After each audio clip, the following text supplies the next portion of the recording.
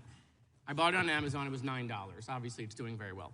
But look, you take this doll out. Probably made in China. You take the doll out, and look, it's got, very nicely done, by the way. If any of my Republican friends want to spend time with it later, I'll loan it to them. Look, so here's the doll. It says to fire people in 17 different ways. You go to the back, you push it. Batteries are a little old. Let's see if I can find the little button. Well, anyway, it says you're fired. 17 different ways, Mr. President, okay? So I don't understand what the problem is. I don't get it. For years, you fired people. It was strength. Now you think that's weakness. I mean, if we can't get Apprentice Trump, can we at least get like Home Alone 2 Trump? Can he at least like show her the lobby and out the door? She's coming here in a month, okay? It's not gonna be a good hearing for her. It's gonna be a disaster. You all are gonna have to defend her, which you're not willing to do on TV. This will be very televised. I mean, why did the president not let her speak in the cabinet meeting? Why didn't she get to talk, right? Why is Tom Homan now running the department? Why is Roger Stone taking shots at her? It's time for her to be fired. She is the weakest link of his team, and it's enough. And again, I got plenty of material, as you see, Mr. President, to remind you how to do it. Just go back, go on your reruns, go find some old episodes for some inspiration. I yield back. The gentleman yields back. I will recognize myself. Real quickly, just on a lighter note, Mr. Price, do you think that the congressman might have been censored in what he said and what he did if it was up to the EU?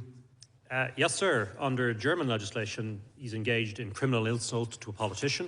Is that what happened to Jimmy Kimmel? And in a... My time, moreover, he might well have been violating electoral disinformation, which would mean that the EU's watchdog on electoral disinformation would be following. Luckily, he's in Florida, of course, and he can invoke the First Amendment. Because we still This doesn't look like this isn't disinformation. They made a doll. I remind the gentleman from Florida, this is not his time, that he had his time.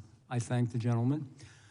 I don't know where to begin, but let me begin by how do I say this? I really want to try to be a little friendlier to the other side here, but it's always politics, 24/7. The damn hearing isn't about politics. Quite frankly, it isn't about Minnesota particularly. It isn't about that issue. Is that issue worthy of discussion? Absolutely. But the issue here was the threat to America's freedom by foreign countries. Now, just in case anybody needs a reminder, I don't think we do. We got a real lot of smart people in this room. American men and women died so that we have that freedom of speech. American men and women were willing to give up everything so we have that freedom. This is a big deal. And it's always the politics of the day on the other side. It's always whatever's the hot issue, but nothing to do with what the hearing is about. And the hearing is important because we really could lose our freedoms. We have other countries controlling the hard-fought freedoms of the United States of America. It's terrible. It's awful. And that's why we're having this hearing. And I thank you all for being here. Mr. Mayall, I'm not trying to give you a hard time, but you're from the ACLU. You're a really smart guy. You know your stuff, right? You're pretty smart. I mean, if I ask you a question, they wanted you to talk about Minnesota because God forbid we talk about the real issue, but you should be able to answer issues of the loss of freedom, whether you're liberal, conservative, Republican, or Democrat, socialist, progressive, I don't care what you are. You should have that right to speak about what you believe. If you're a Christian, you should be able to have that right. If you're Islamic, you should be able to have that right. That's what this hearing's about. And most of all, Mr. Mayo, the hearing is about whether you are an American and you have that right. It's not just, we need another politician here talking about politics. We need somebody that's going to tell us what that freedom really means and what the First Amendment really means. Mr. Price, I'm going to ask you a few questions. I just need yeses or nos because I want to not run out of time. Yes or no? Major social media platforms generally apply one global set of content moderation rules worldwide. We're part of globalism now. We're all the same. Yes or no? Yes. Because platforms rely on global rules, global, not American rules. Forgive me, I know some of us aren't American, but I want to talk about America. Global rules, changes to those rules affect users or people that cherish freedom in America. It affects us, yes or no? Yes, it does. Under the Digital Services Act, platforms can be fined up to 6% of their global revenue for non-compliance. Yes or no? Global turnover, yes, sir. That's a real effective way to stop freedom and freedom of speech. That's what we're supposed to be talking about today. Not all this other stuff. We can have a hearing. We are going to have Christine Nome. We are going to have the Attorney General. We are going to have other hearings. We may have a hearing on Minnesota.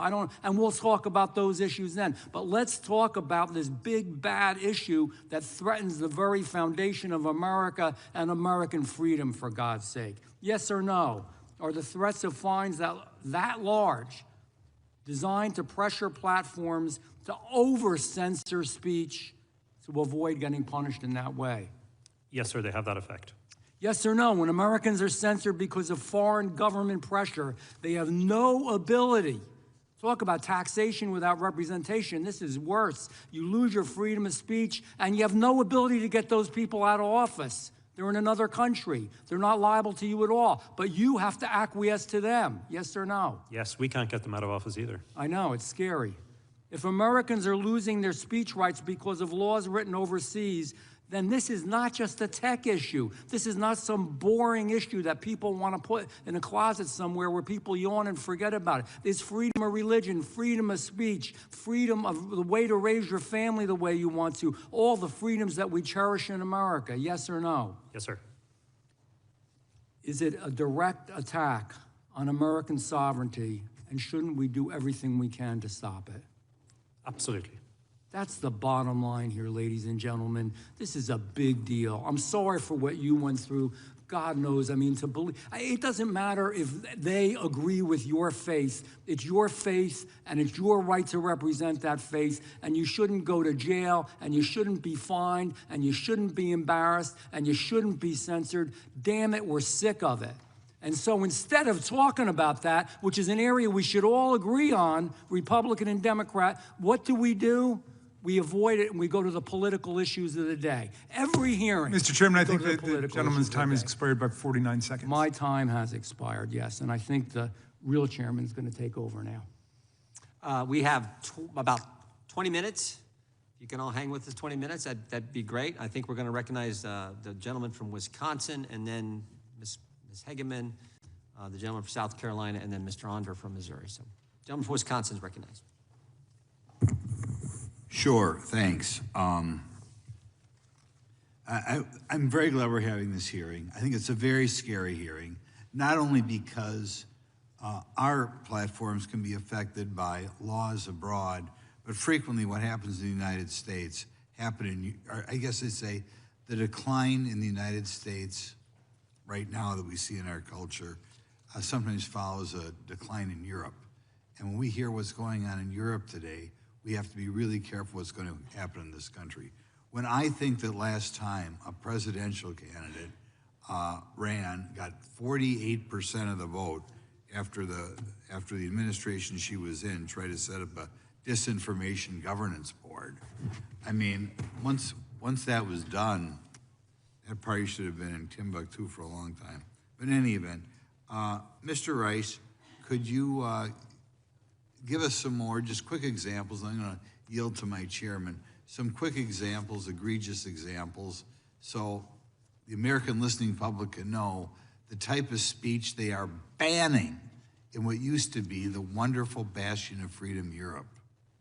Yes, sir. Well, my client here beside me, Päivi Räsänen, has given a very good account of what's happened to her, and myself and my colleague Paul Coleman were very honored to stand beside her in her Supreme Court hearing. But that's just only one part of it. In the United Kingdom, in London, where I'm living at the moment, we have a situation where people are being criminally prosecuted for praying silently, for offering to have conversations with people in public places. Anti-Christianity in Europe. I think that is a very accurate way of describing it, yes.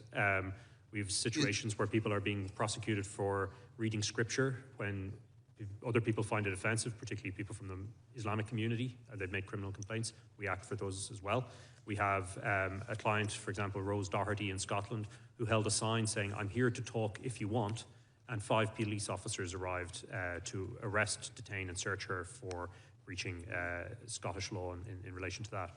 There are many examples. I've given some statistics in my written testimony which outline the dire state of affairs, and I think it's entirely correct when Vice President Vance said when he was in Munich that we now have a civilizational divide opening up between Europe and the United States. That would be bad enough for us on our own if it wasn't for the fact that the European Union is trying to impose it on you as well by virtue of these tech regulations such as the DSA.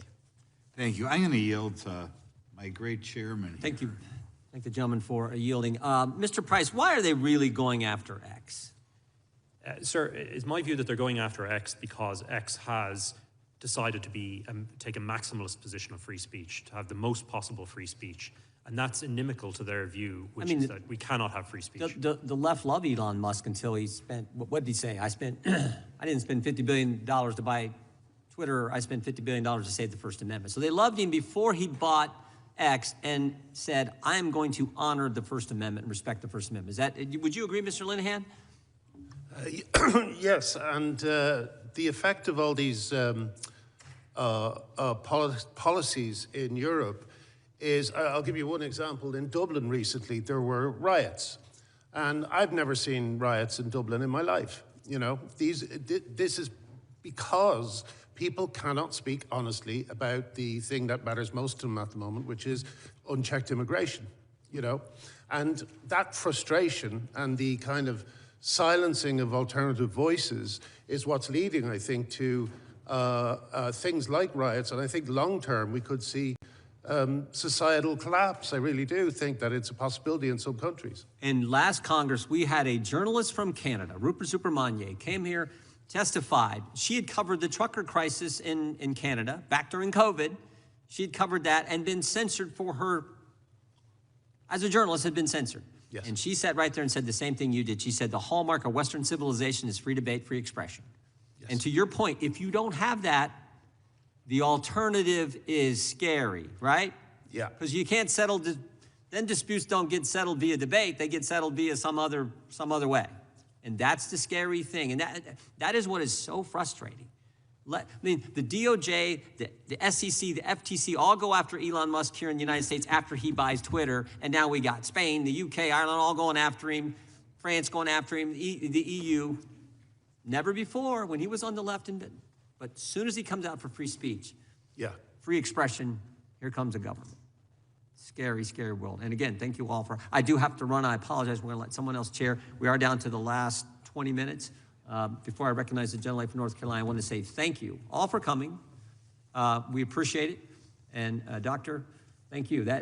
Many people have said it, but the courage that you've shown, and frankly, the courage Mr. Linehan has shown when you're attacked for speaking your mind.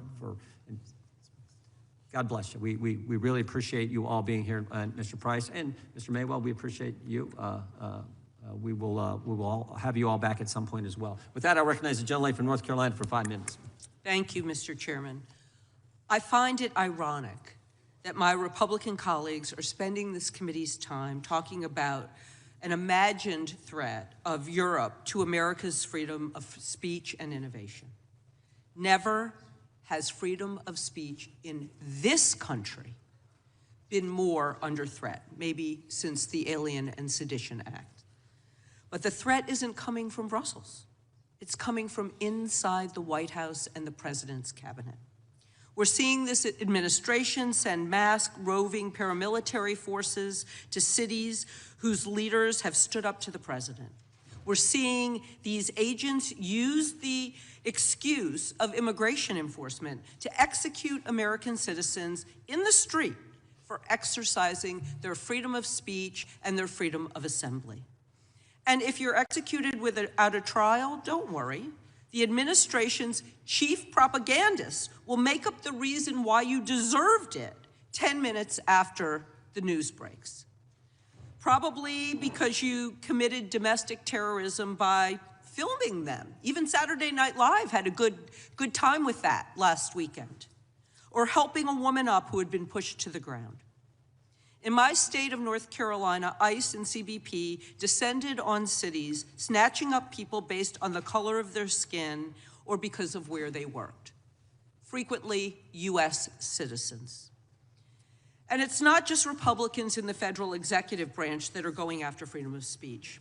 When ProPublica was researching a story on how Paul Newby, the Chief Justice of the North Carolina Supreme Court, politicized a once impartial and respected institution, the spokesman for the North Carolina Republican Party told ProPublica that, quote, "I'm sure you're aware of our connections with the Trump administration, and I'm sure they would be interested in this matter, and I would strongly suggest you dropping this story."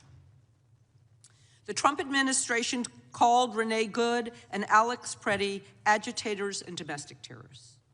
They've used rubber bullets, real bullets, tear gas, and military equipment against peaceful protesters. The administration is calling everyday Minnesotans who record ICE and CBP officers agitators. Mr. Mayel, does recording immigration enforcement agents make someone an agitator? You have a First Amendment right to record and video law enforcement. Does delivering meals to neighbors too scared to leave their home make someone an agitator? Delivering meals is not unlawful activity. Does standing outside a school pickup line to make sure your child's friend doesn't get abducted make someone a domestic terrorist? My understanding of the definition of domestic terrorism does not match any of what we have seen. Yet all of this is happening in your state. Our state is under siege in a way that we have not seen, certainly not in my lifetime, and free speech is under threat in a way that, in the most significant way that we have seen in our lifetime, and the rule of law is under siege. Well, I appreciate your testimony today. I appreciate what you're doing during this very difficult time to protect Americans' right to free speech. Every time I do a town hall and people ask me what they can do, I remind them that in this country we have the First Amendment.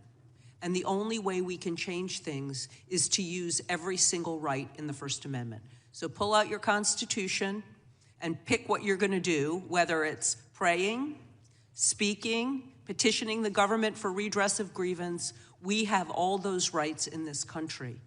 And we should be proud of our citizens for standing up against their government when their rights are being infringed. Mr. Chairman, or Madam Chairwoman, I didn't notice, thank you. I have a unanimous consent request. It's from the San Antonio Express News, January 25th, 2026. Pete Hegseth censures Mark Kelly for saying the things he himself said. So ordered. Thank you very much, and I yield back. Thank you. I now recognize myself for 5 minutes of questioning. Mr. Linehan, in your testimony, you describe how the UK police identify what they refer to as non-crime hate incidents against citizens, even if there's no actual violation of the law. Talk about Orwellian. Could you please briefly explain for us what a non-crime hate incident is? It's essentially the British government's attempt to control people's speech without appearing to. Non-crime hate incidents, they don't, I believe they appear on background checks, but it's very hard to find out what they have, what they are saying about you. I was invited to the Conservative Party conference in the UK, and my accreditation was turned down. I still don't know why. The Conservative Party overthrew it, but I have a feeling that the kind of popular conception about me being a bigot and so on has found its way into the police files. So you're saying these allegations against British citizens actually appear on your record like a criminal conviction, but there is no criminal conviction, is that That's right? That's right. All right, and this sounds to me like a form of a social credit score where the state uses taxpayer funds to collect information on its citizens as a mechanism for public shaming. Is that a fair description? I would say so, yes. So, and then are these so-called non-crime hate incidents, are they at least enforced equally? In other words, are these targeted against people of certain religious or political beliefs, or against people who fail to subscribe to in vogue woke ideology? Well, I'm not sure. I think, as I said earlier, I think the UK police, their main job now is keeping the people under control, because too many of them are noticing things that are worrying them, things that they want to talk about, and they're not being allowed to talk about it. For instance, the BBC for 10 years now has basically ignored the gender issue completely, which means that the side of the story that is, just a very kind of calm and compassionate laying out of things that feminists believe is just unspoken on the BBC. So, so I don't know much about the operation of non-crime hate incidents, but I believe because of my arrest, they say they're not going to prosecute them anymore. They're not going to bring them, investigate them.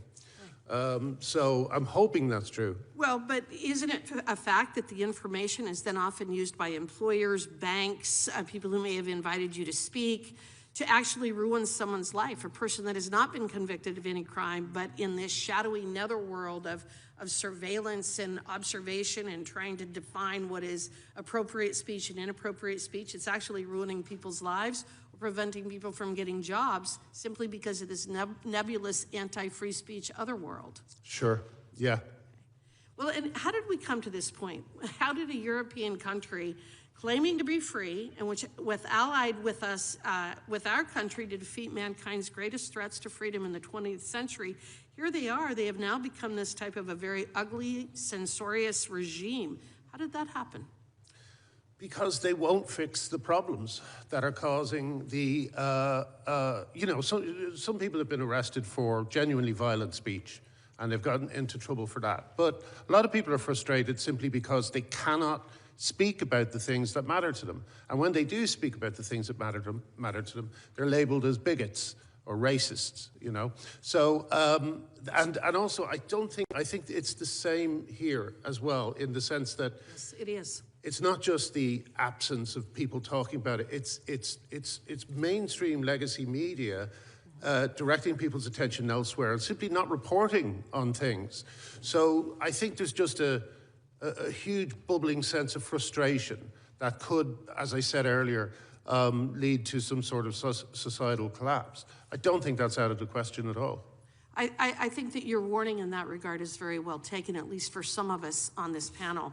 The first act of a tyrant is to strip you of your right to speak, because they know that their policies and ideas cannot withstand scrutiny, which is, I believe, what you're saying. They cannot survive being mocked. And I think that we're seeing that repeatedly in England, in Spain, in France, in other countries. We're seeing it here as well.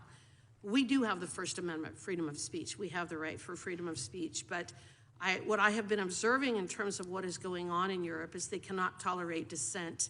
They cannot tolerate alternative views because they cannot tolerate the scrutiny that will come with allowing people to freely speak and having to defend the horrific policies that they've been implementing in their countries for the last couple of decades.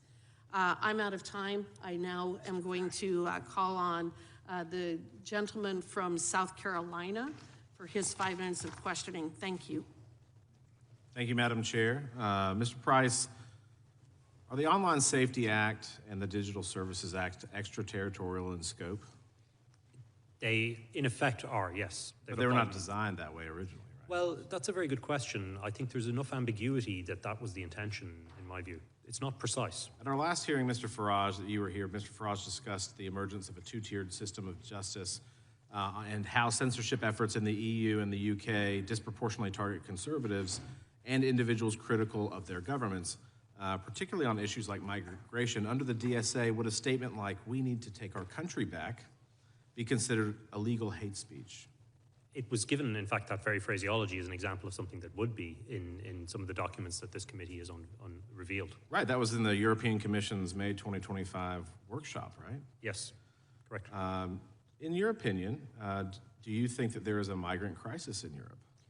There is a very serious crisis in Europe with migration, and I agree entirely with Graham that it's fueling a lot of political division because our governments are not seen to take action on it, not take seriously. You saw in Spain recently, over 500,000 migrants, their status was changed, they were regularized or legalized, and then almost immediately afterwards, the Spanish Prime Minister is announcing that he intends to launch a major crackdown on what he describes as hate speech online.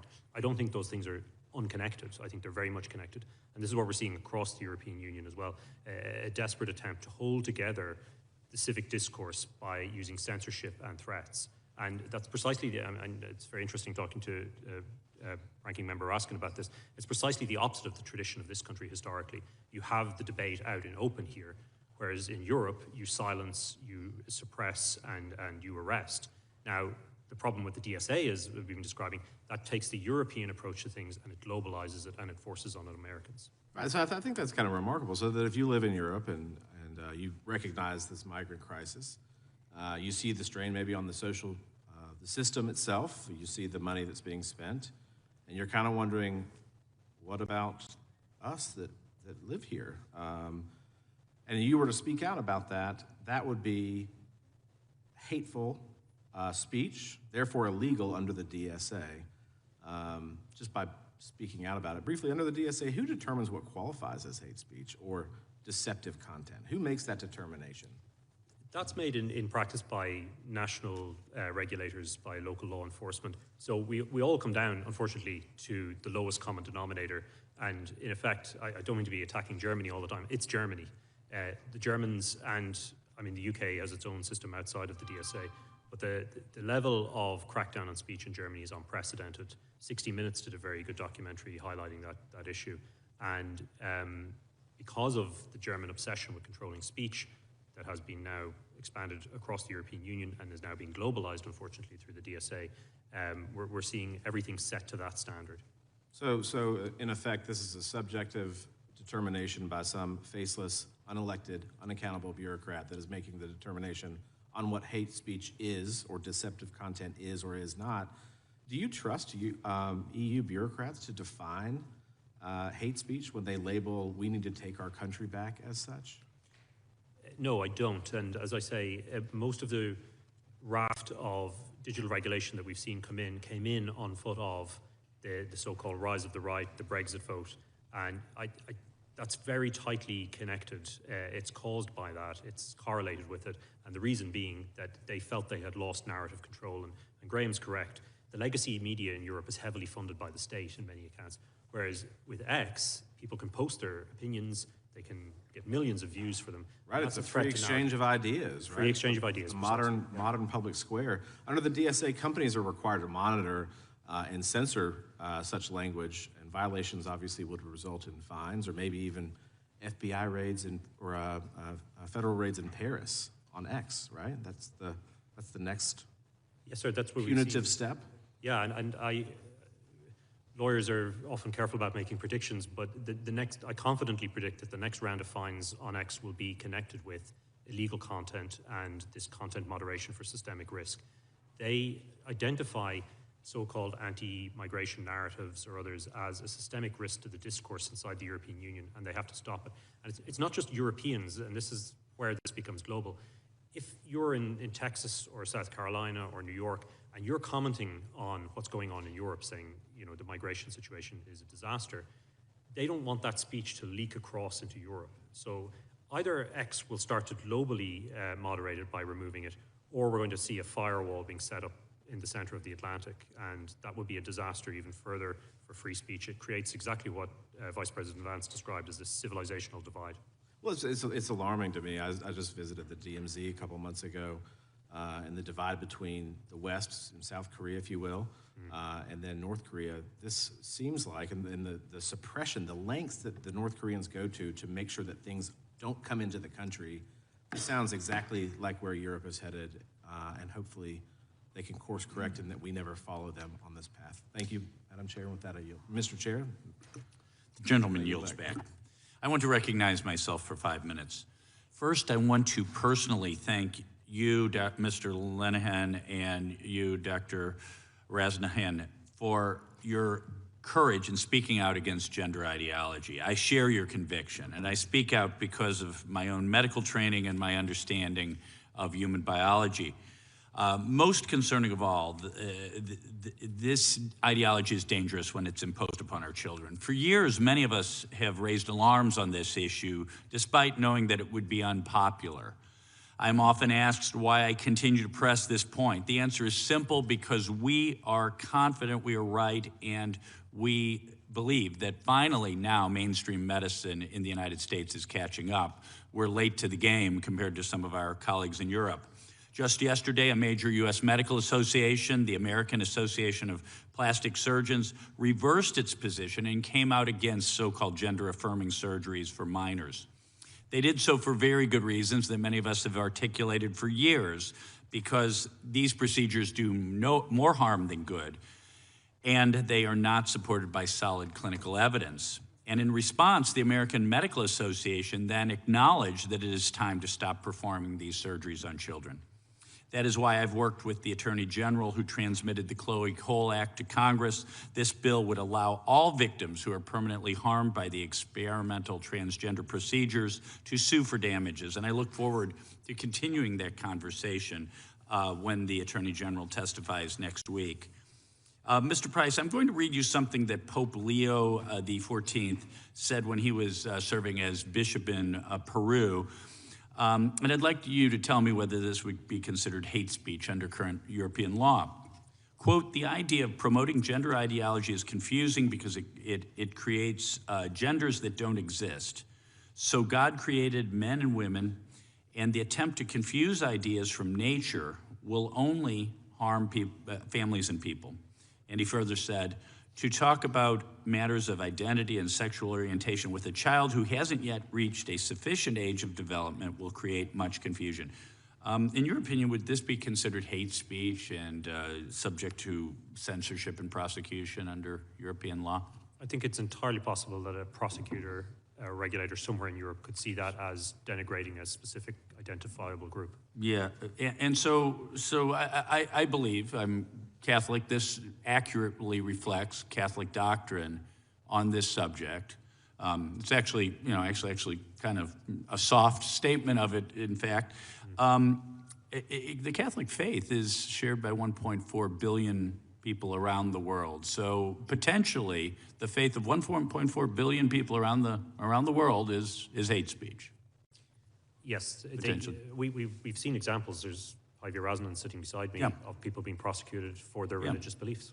So I would like to ask you, Doctor, you were questioned by police about a message from the book of Romans and the meaning of the word sin, and you were charged with a crime, one categorized as a crime against humanity. The prosecutor even lectured you on the gospel itself. Now, you were quoting from the book of Romans, from the Bible, considered by 2.6 million Christians around the world to be the inspired word of God. And yet, this text you quoted was considered to be hate speech. Do I understand your case correctly? Yes, you understand. So it's fair to say that the Finnish government adopted the position that speaking what you consider, and many, probably billions of Christians around the world consider to be biblical truth, they consider that to be hate speech. Yes, in fact, it is the prosecutor general who has said and who has claimed that this is hate speech. This is against the law about agitation against minorities. Yeah. Well, thank you. You know, this is to describe the current European censorship regime as Orwellian. I'll tell you, the Big Brother had nothing on the European censorship industrial complex. You know, from George Orwell's 1984, the Ministry of Truth concerns itself with lies. War is peace, freedom is slavery, ignorance is strength. In the end, the party could announce that 2 and 2 make 5, and you would have to believe it. So we have a regime where boys can be girls, COVID came from pangolins in a wet market, toddlers should be wearing masks, Trump was elected by the Russians, and speech we don't like is hate speech. Western civilization is in a sorry state if we reject freedom of speech. Thank you all, and I yield back. Mr. Chairman, I just have a few UC requests. Without objection. Thank you kindly. Elon Musk, king of censorship, 10 times the free speech absolutist silenced Twitter users. Without objection. Gismondo, Salon, Trump's war on comedy threatens the free speech for all Americans. Without objection. And ACLU.org, September 16, 2025, Trump is firing federal workers over beliefs he doesn't like. Without objection. And finally, Trump calls for termination of 60 Minutes in fresh attack on the U.S. media. Without objection. This concludes today's hearing. We thank the witnesses for appearing before the committee today. Without objection, all committee members will have 5 legislative days to submit additional written questions for the witnesses or materials for the records. Without objection, the hearing is adjourned.